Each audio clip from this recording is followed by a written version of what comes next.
Okay, so, Sans. Do you ever just wake up in a cold sweat wondering why you can't be him? I'll tell you who's never had that problem, Sans. Asking what his deal is, be it in Undertale or Deltarune, is an impossible ask, because he seems to break the rules of whatever realm he's in, realms which themselves have nebulous and undefined rules. He's an outlier, a wild card, something he and Toby appear to take pride in. That said, however, most of the mystery surrounding Sans can be definitively answered in a way that isn't true for most other thought-provoking characters. Is he connected to Gaster? He's one of the only characters, probably the only one, having racked my brain for others, where the definitive answer is yes. No, it's possible, no evidence points to it, yes. Boom, Gaster Blasters. I can prove it 17 other ways, but this is truly all that's required. When Sans speaks of being far from home, his definition of home not matching everybody else's, what is he talking about? There's certain room for doubt, but the answer seems to be he comes from Deltarune. That's something the fandom has come to a consensus on, and something that Toby appears to know we've come to a consensus on. He doesn't even seem to be trying to hide it anymore. The questions around Sans remain multitudinous, but they've shifted from trying to establish fact to trying to establish means and motive. Yes, Sans is connected to Gaster. How? Familially, through reincarnation, through some other nebulous means? Yes, Sans ended up in Undertale. How? That latter question I've hardly even seen attempts made at guessing the answer. Deltarune hasn't yet introduced anything, any construction or truly even any character, who could or would send Sans dimension hopping. And to the extent that mechanical explanations can be conjured up, you're still left asking why such a thing occurred. What happened in the plot such that this was the outcome? The connectedness of Undertale's and Deltarune's worlds is additionally just wonky, as it was certainly intended to be. Toby has remained hush-hush as to the canonicity of Undertale's events to Deltarune, and while because of that, it'd be easy to view the similarities as exclusively aesthetic. Gaster in entry number 17 is speaking of Dark Worlds. Undertale characters speak of Gaster, the all-knowing, omnipotent being, and there he is. This Sans is that Sans. This Grillbees is that Grillbees. There is something tangible here. There's a timeline. There's a real link between these worlds. These worlds exist in relation to one another and matter with regards to one another. Have I figured out how? No. Have I figured anything out at all? Probably not. Am I going to speculate anyway? Yes, I am. The thesis you're about to hear is that the prophecy, necessitating the sacrifice of a police officer to the darkness, is going to feature an intervention from Papyrus, who is a cop. Sans will contribute to the prophecy being defied by saving Papyrus from this fate, but will befall it himself instead, being shattered across time and space and ending up in Undertale. Stick around until the end to hear me, to a certain extent, ruminate about any implications this may have for Deltarune's plot and Sans' involvement in it. I'll even tackle the unsolved question as to whether Papyrus ended up crossing dimensions with Sans, as consensus on that has failed to materialize, even as Sans' role as Dimension Hopper has been all but explicitly confirmed. I think this theory may have an answer for that too. Spoiler alert, I don't think he did. With that out of the way, onwards and upwards. Police sacrifice next week. This line has been driving me up multiple walls since the chapter came out. Every other line in this phone call can be made to make sense by one interpretation or another. This line I have seen integrated into very few theories. When I've speculated myself about the knight's identity and motivation, I've glossed over this line because, to put it bluntly, I can't make it make sense. The sequence of events at the end of Chapter 2 seems to suggest that Chris, in setting up for the Chapter 3 Dark World, engineered a situation where Undyne would intervene and prevent their mother from being kidnapped. After all, Chris slashed Toriel's tires, which resulted in the police being called, and to those who claim that this wasn't done to get the police called, I'm forced to question what the intention was. Certain thematically powerful explanations have been posed, but purely looking at the narrative presented to us, the cause and effect, I'm confident in assuming that Chris wanted Undyne here. Why? My thought is as follows. I believe that the knight is looking for sacrifices, and that in order to fulfill their aim, from my perspective, fulfill the demands of the prophecy, they wanted to get one tonight. They were intending for that sacrifice to be Toriel, and to remain in the knight's good graces. Chris engineered a situation where Toriel would be offered up, but they also brought Undyne in hoping that the knight would choose to take her in Toriel's place, or at least in service of buying Chris an extra day to figure out how to protect Toriel. This assumption is, depending on your interpretation, either bolstered or countered by the dialogue we hear on the phone. Police sacrifice next week. Few people believe this is a complete sentence. It's likely that there are words here that we can't hear because speakerphones are unreliable like that. What we do hear could imply one of two things. A. Any sacrifice will do, and the caller is simply not referring to Undyne by her name, just calling her the police officer or something. Or B. The fact that it is specifically a police officer being sacrificed is important.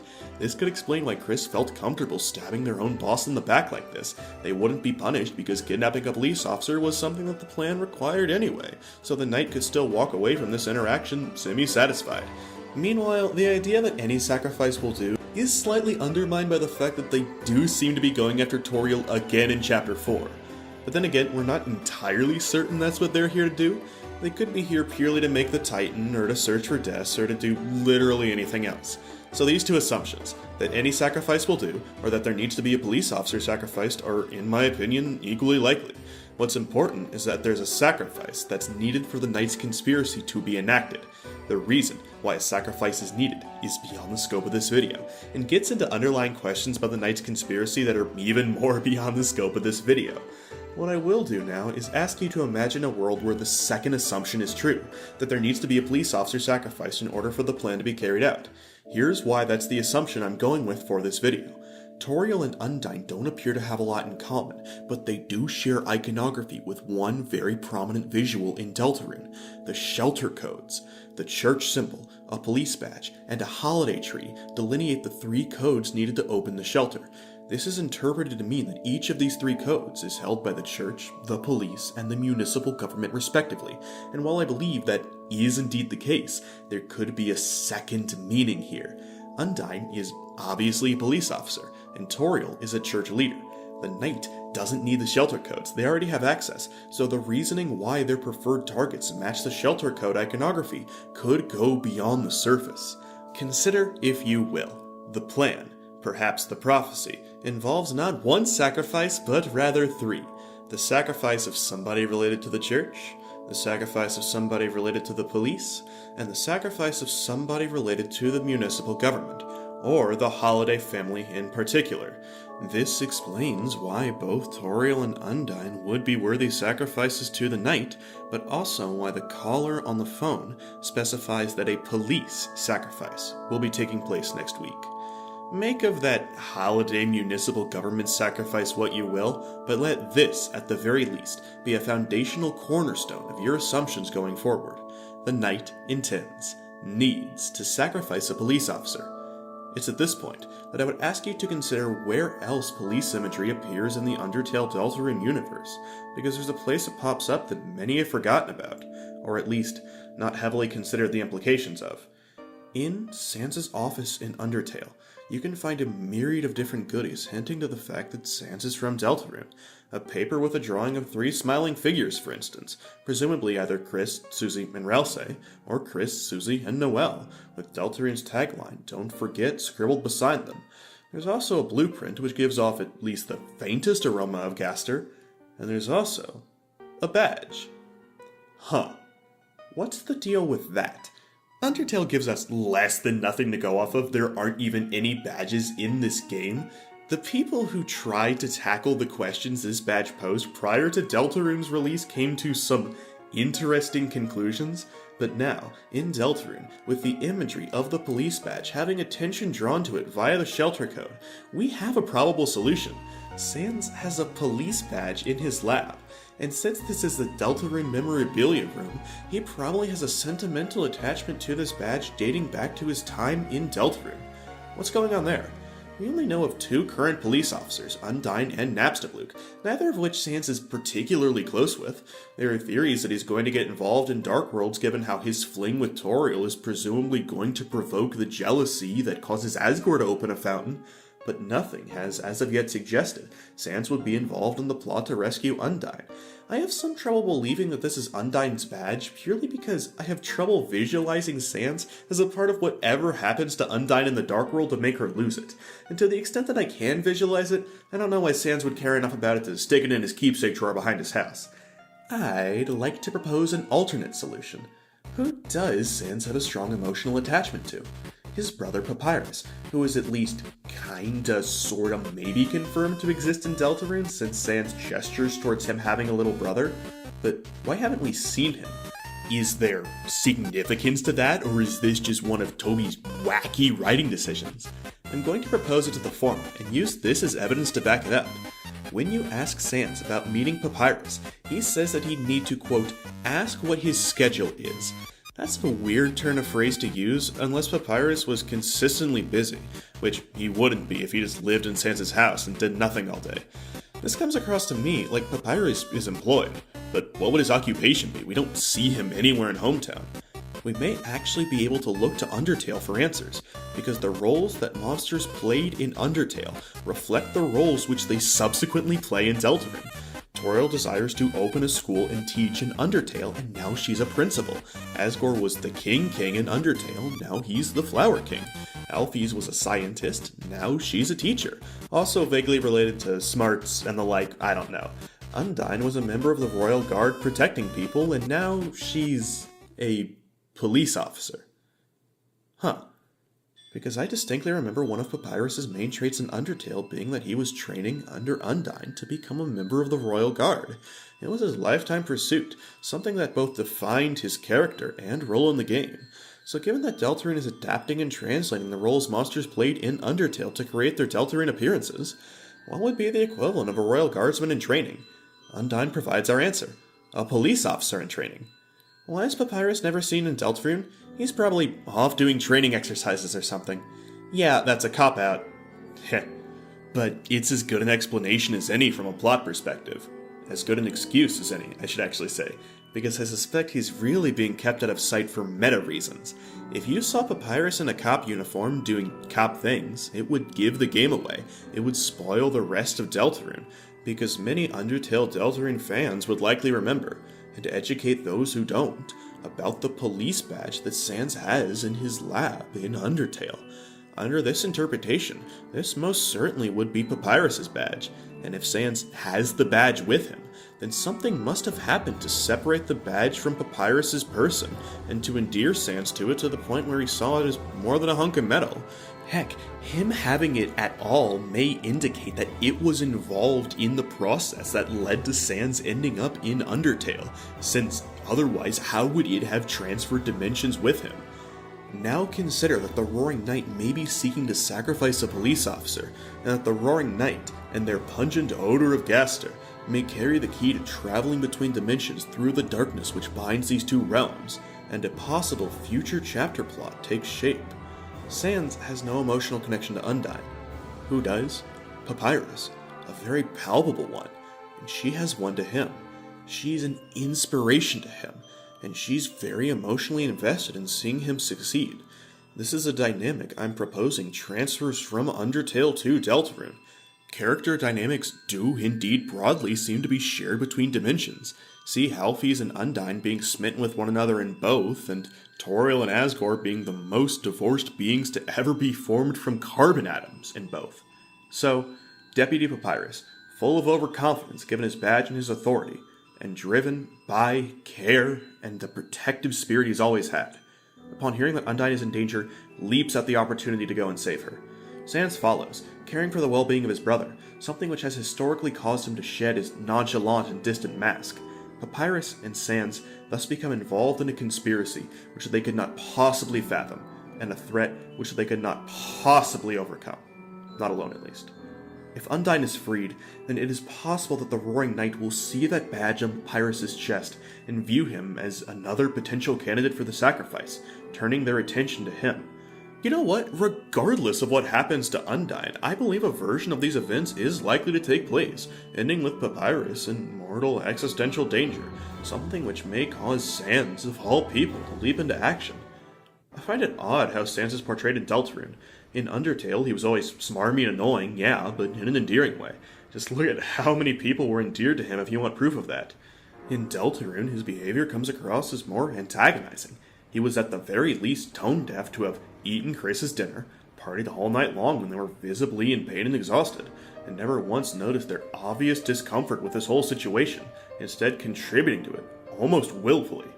Sans will later view this night as the happiest night of his life if the date section in Undertale is any indication, given the shared music motif, but Sans hasn't earned that in Deltarune yet. I don't know if this calls for a redemption arc or anything. Toby doesn't even really do redemption arcs.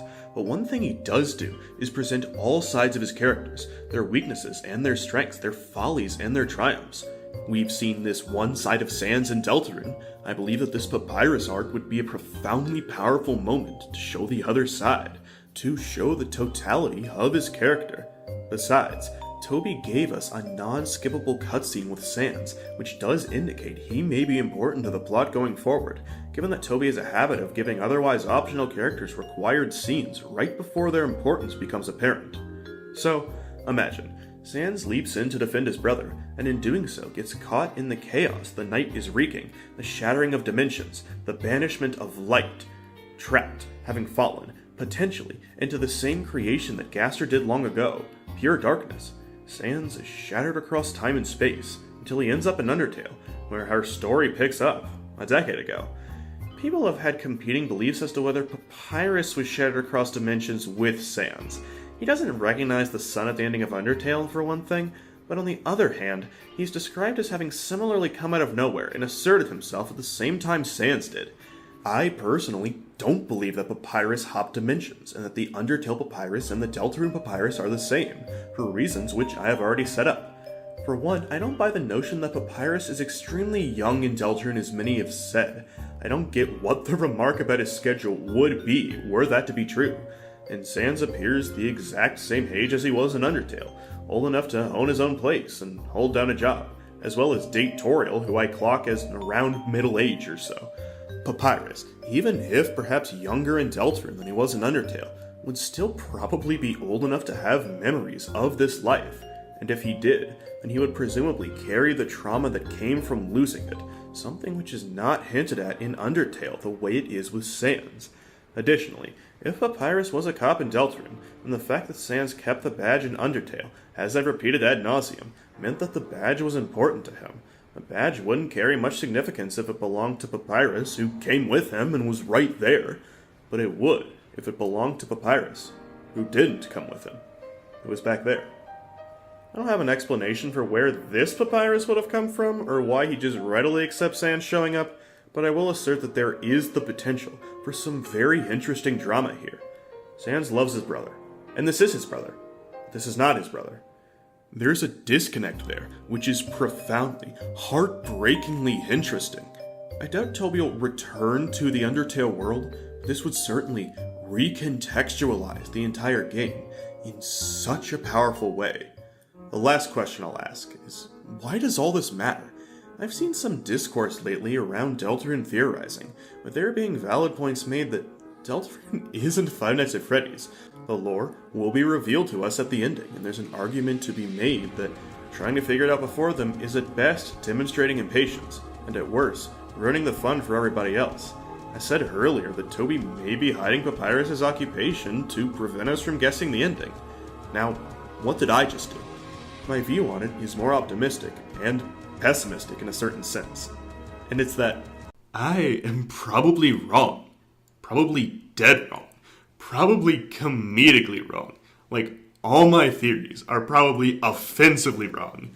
Holiday Requiem is probably wrong. Gaster's Tears is probably wrong. Lightbringers is probably wrong. What I'm doing is not necessarily trying to guess the ending of Deltarune, even if that's what I say on the tin. What I'm doing is telling stories in Deltarune's world. I'm using my imagination to fill in the blanks that Deltarune currently possesses and encouraging others to do the same. Like, look at this. Somebody made a fan-made battle track to go along with my Lightbringers video. I wish I could have seen the light that came over my eyes when I saw this. This meant so much to me. That somebody would take the ideas I presented and create something this beautiful with them. I think that's what this community does.